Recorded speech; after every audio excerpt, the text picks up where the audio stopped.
안녕하세요. 불교의 이해 시작하겠습니다. 저번 화의 마지막이 무아에 대해서 이야기를 했죠. 그리고 제가 일종의 대오각성을 했다. 많은 분들이 이렇게 생각하실 줄 모릅니다. 대오각성을 하면 바로 부처가 되는 것이 아닌가. 왜냐하면 또 제가 저번 화에 얼핏 제가 아라한이 되었다 이런 분위기를 보여줬을 겁니다. 근데 안타깝게도 그날 바로 아라한이 되지 못했어요. 너무 모르는 게 많았습니다. 사실 이 바로 보는 불교 채널을 운영하는 이유이기도 합니다. 이 채널을 만들고 운영하는 이유 중에 하나가 저 나름대로는 불교 학생의 활동도 하고 또 종교계 내지는 각종 철학 서적이나 이런 것도 좀 봤다라고 생각을 했지만 정작 깨달음에 대한 정보가 너무나 부족했다. 상태에 대한 공부도 없었으며 각성 단계도 몰랐으며 아무것도 몰랐다. 깨달음과 관련된 가장 중요한 지침들을 모르고 있었기 때문에 당시에 대오각성을 본인 스스로 너무 이상하니까 극도의 조용함을 찾아왔어요. 갑자기 내가 만들려고 한 것도 아니고 갑자기 모든 번뇌 잡념 다 사라져버리고 조용한 그런 상태가 계속됩니다. 그런데 도대체 이게 뭔 일인지 모르는 겁니다. 그래서 이제 오늘 여러분께 말씀드리는 것은 이제부터 깨달음의 단계당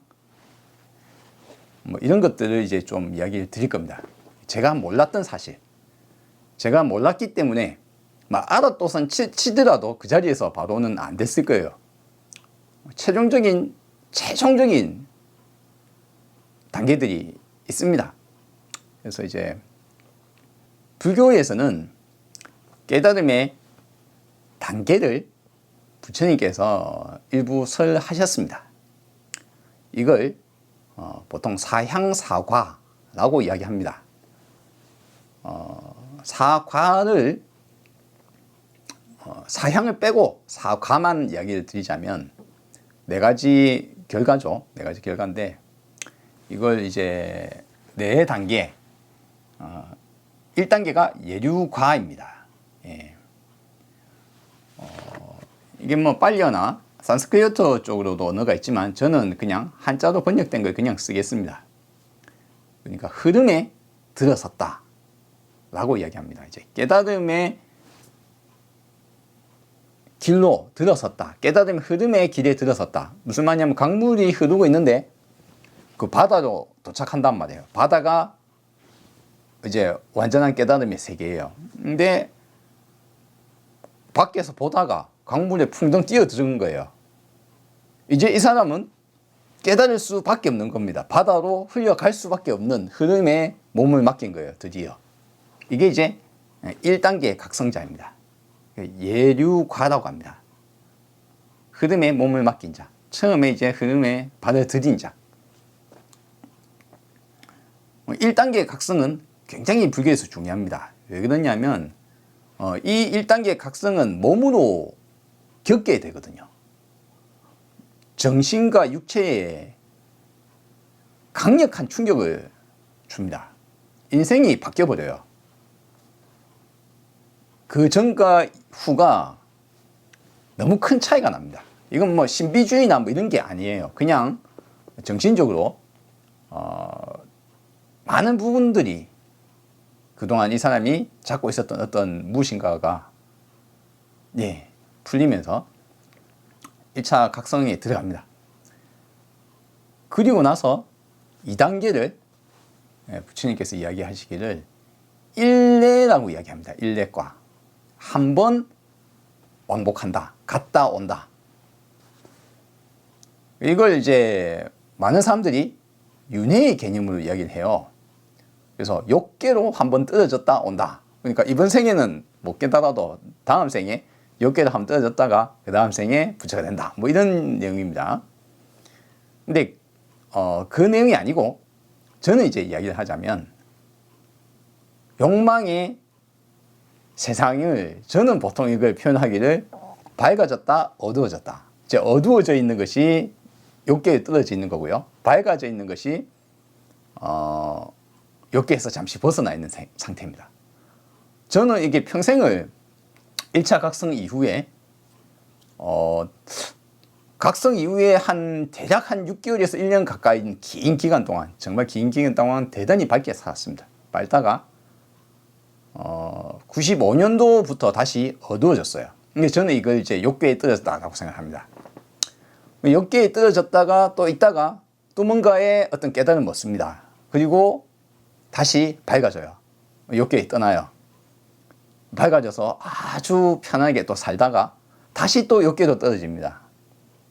그래서 이제 욕계로 있다가 욕계에서 벗어나다가 이걸 반복을 평생을 했습니다. 저는 그 자꾸 욕계로 떨어지는 이유 중에 하나를 저는 이제 선정을 생활화 안 했다라는 것을 좀 하나의 제가 몰랐던 단점 중 하나입니다. 그래서 제가 선정을 나름대로 또 중요하게 생각을 합니다. 이제 저는 즉 이해 단계만으로 불교를 계속 그것만 생각을 하고 살았어요. 깨닫다. 근데 깨닫는 것만으로 도전하기에는 너무 힘들고 어려운 고개를 해야 돼요. 사람이.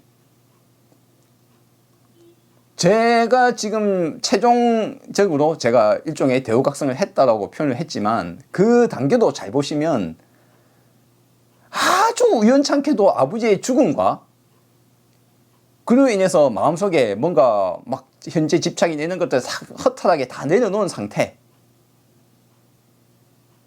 일종의 가상의 정상태, 선정상태, 가상의 선정상태와 그리고 숨호흡, 일정한 가라앉은 상태에서 아버지의 죽음을 관한 거잖아요. 이게 부정관 내지는 백골관, 무상관, 뭐라고 이름 붙여도 좋습니다. 무화관, 뭐라고 이름 붙여도 좋습니다. 제가 말씀드리다시피 무상, 무화, 연기 이것들은 하나의 몸입니다. 이게 따로 떨어져 있지는 않습니다. 어쨌거나 이걸 관을 했단 말이에요. 그런데 이 관이 특정 마음 상태에 도달했을 때에 관을 하는 거잖아요. 지금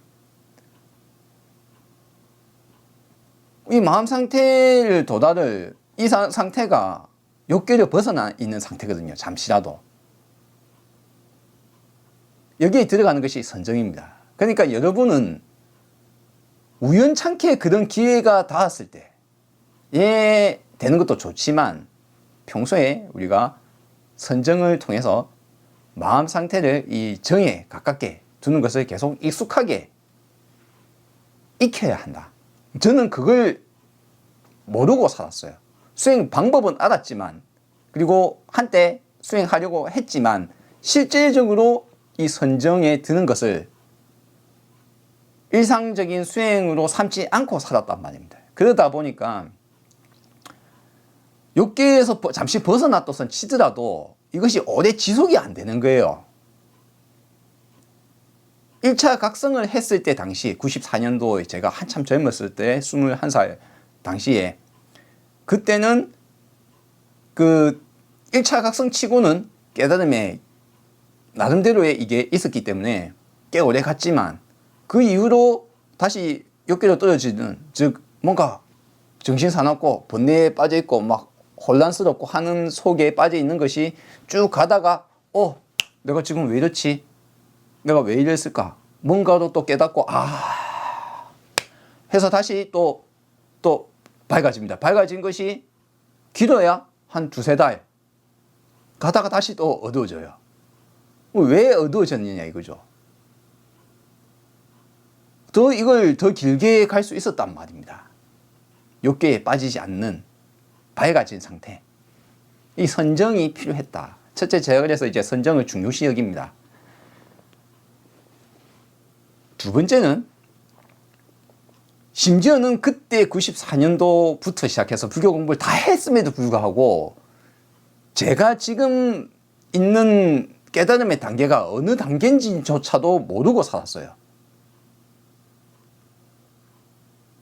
1차 각성자였다는 것을 자기 스스로는 뭔가 팍 해가지고 인생이 확 바뀌었기 때문에 자신이 뭔가 했다는 것은 알고는 있지만 아무도 거기에 대해서 말을 안 해준 거예요. 이 사람에게.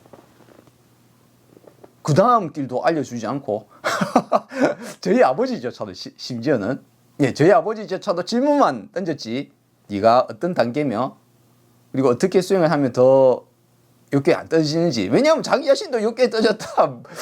그러니까 아버지도 완전한 아라한이 되지 못한 상태에서 1차 각성을 하고 불교 공부를 하고 꾸준히 하셨지만 자기 자신조차도 1차 각성 수준에 머물러 있었던 겁니다. 더 끌어줄 힘이 없는 겁니다. 자, 어쨌거나 그다음에 이제 예류가가 첫 깨달음을 얻었을 때가 예류가입니다. 예류관을 보통 이야기하기를 부처님께서는 3결을 벗어났다 라고 이야기합니다.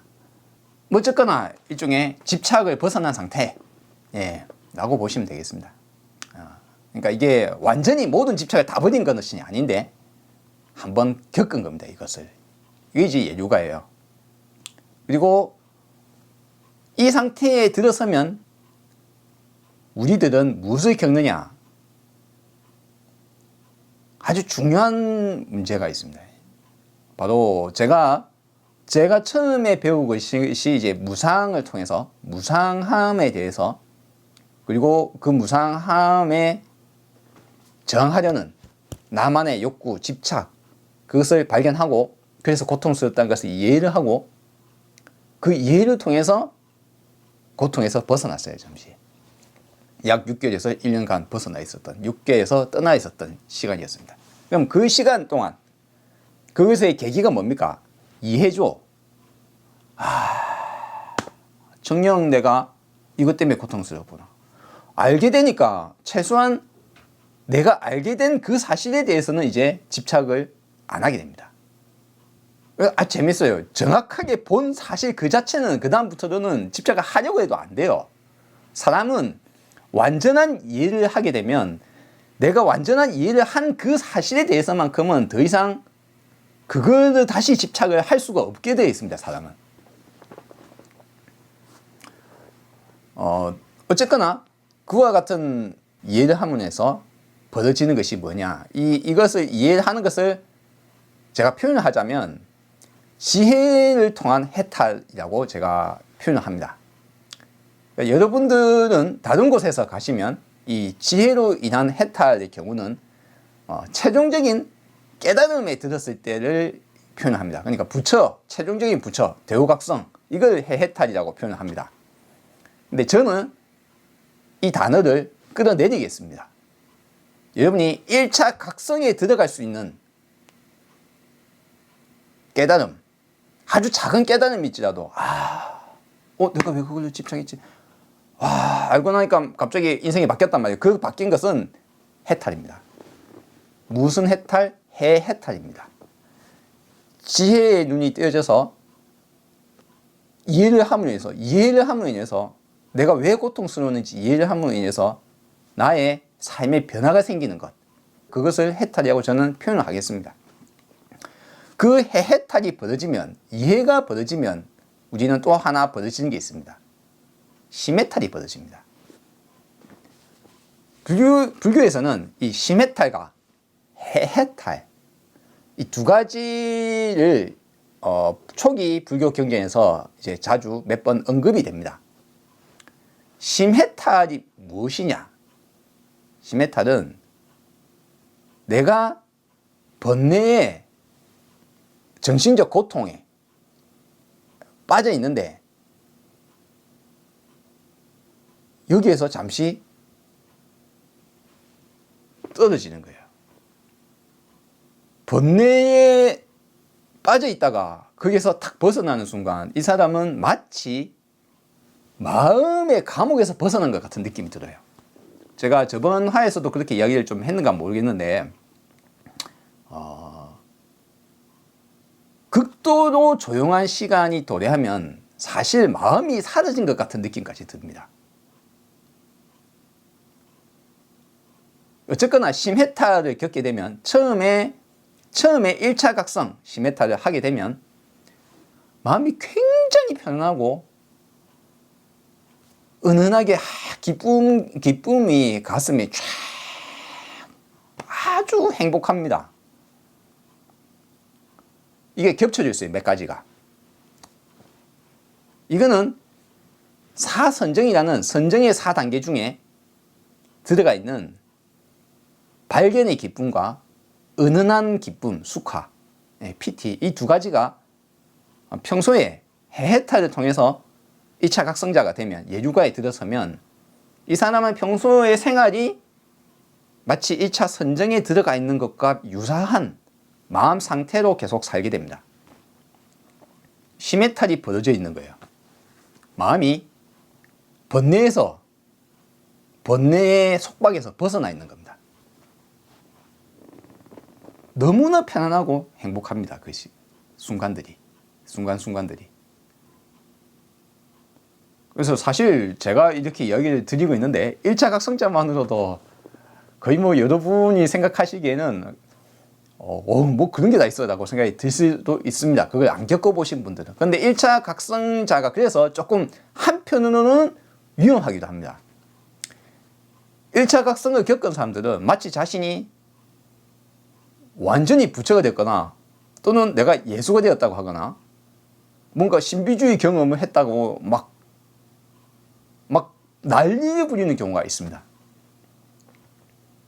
그래서 여러분이 만약 깨달음을 얻으셔서 뭔가 번뜩 해가지고 막 삶이 확 바뀌었다 손 치더라도 여러분이 최종 관문인 아라한에 도달하셨는지 아니면 이제 첫 깨달음을 얻으신 건지에 대해서는 이제 스스로도 확인을 하실 수 있어요. 어떻게 확인을 하느냐? 총체적인 질문에 대답을 할 수 있으면 그걸 예를 들어서 저같이 넌 누구냐?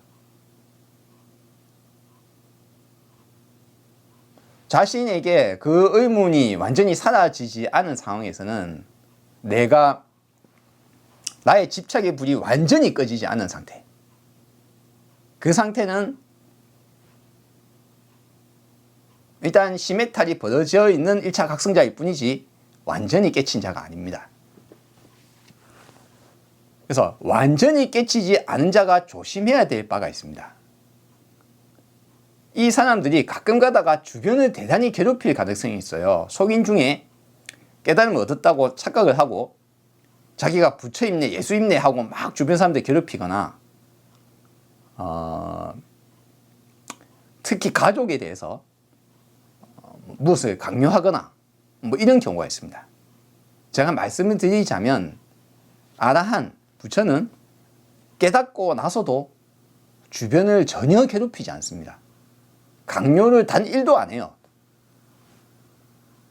전혀 안 합니다. 여러분이 만약 말하고 싶어서 근질거리고 주변 사람을 무조건 깨달음에 끌고 가고 싶고 이런 사람이라면 여러분은 아직 깨닫지 못한 겁니다.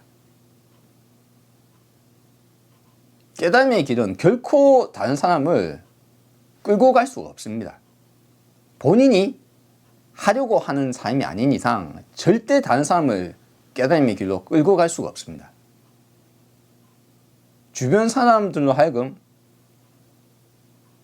저절로 이 사람의 인품이나 말과 행동, 행위에 이끌려서 어떻게 그렇게 할 수 있느냐. 그래서 알려주는 게 아닌 이상 내가 알려주려고 이렇게 찌르고 말하고 괴롭히고 하는 것을 하지 마십시오. 1차 각성자가 특히 자주 그런 걸 할 확률이 높습니다.